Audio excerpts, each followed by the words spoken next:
अस्सलाम वालेकुम। कैसे हैं आप लोग? उम्मीद है आज खैरियत से होंगे। मैं भी खैरियत से हूँ। आज मैं नमक पारों की रेसिपी लेकर आई हूँ। क्रंची और क्रिस्पी नमक पारे आप ज़रूर ट्राई कीजिएगा। बड़े मज़ेदार होते हैं। बाज़ार के नमक पारे आप भूल जाएंगे। स्टार्ट करें।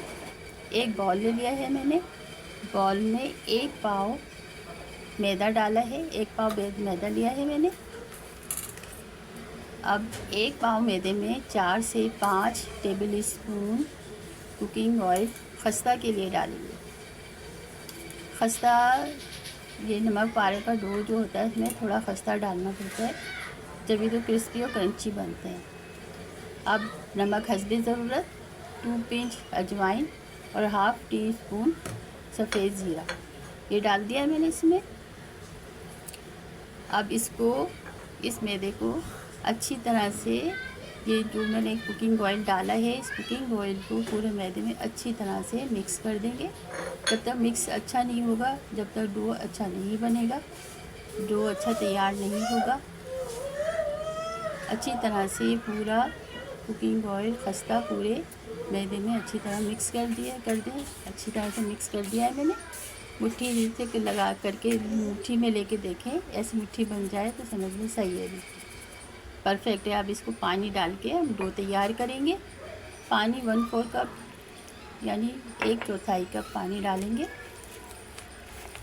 बस 1/4 कप पानी में पूरा डो तैयार हो जाएगा। पानी ज़्यादा नहीं इस्तेमाल करना डो तैयार करने में। नमक पारों का डो बनाने में पानी ज़्यादा इस्तेमाल नहीं करते, पानी कम इस्तेमाल करते हैं। बस इतने ही पानी में पूरा डो तैयार करना है।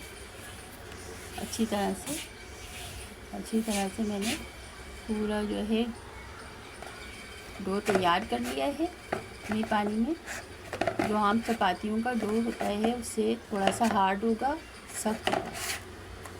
नमक पारों का डो सख्त अगर होगा जब भी नमक पारे क्रिस्पी और क्रंची बनेंगे।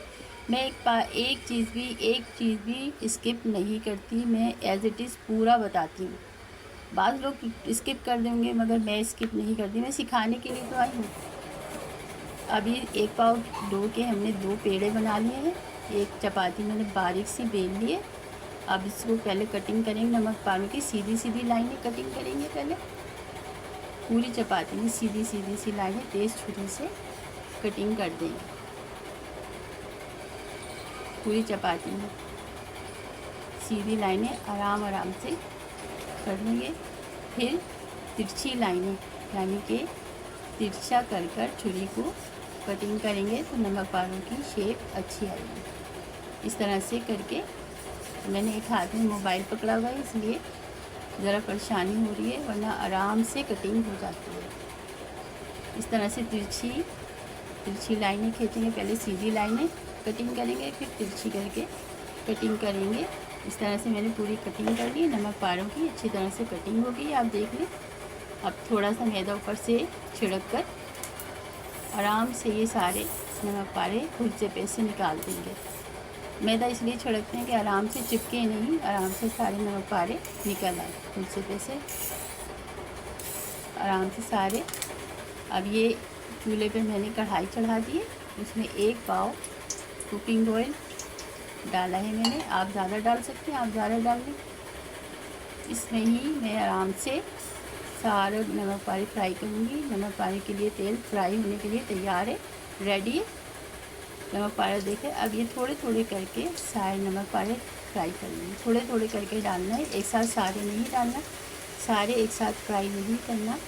थोड़े करके फ्राई करेंगे। जब ये सही फ्राई हो जाएंगे, एक साथ सारे डाल देंगे तो ये चिपक जाएंगे, सही फ्राई नहीं होंगे और शेप भी ख़राब हो जाएगी। थोड़े करके फ्राई करेंगे। पहले आँच को स्लो रखनी है, बिल्कुल हल्की रखनी है थोड़ी, ताकि अंदर तक जो नमक पारे सीख जाए अच्छे से।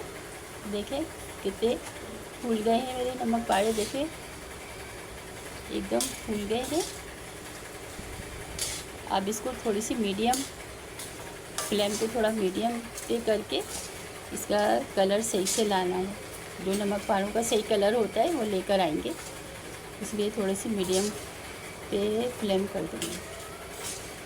और चम्मच ये आराम से चलाते रहेंगे ताकि जो ना जले नहीं, एक साइड से जले नहीं। ये देखिए कलर आ रहा है आहिस्ता आहिस्ता, नमक पारों का जो कलर होता है वो कलर आ रहा है। तकरीबन मेरे हिसाब से देखिए तैयार हो गए हैं, नमक पारों का कलर अच्छा सा आ गया। अब ये साइड डिश आउट कर लिए मैंने। क्रिस्पी क्रंची शाम की चाय के साथ खाएं। बाज़ार के नमक पारे भूल जाएंगे यकीनन। मुझे दुआओं में याद रखिएगा। अपना ख्याल रखें, अपने घर वालों का ख्याल रखें। मेरे चैनल को सब्सक्राइब कर दीजिए। वीडियो अच्छी लगे तो लाइक कर दीजिएगा। अल्लाह हाफिज़। हेल्दी खाएं और हेल्दी रहें।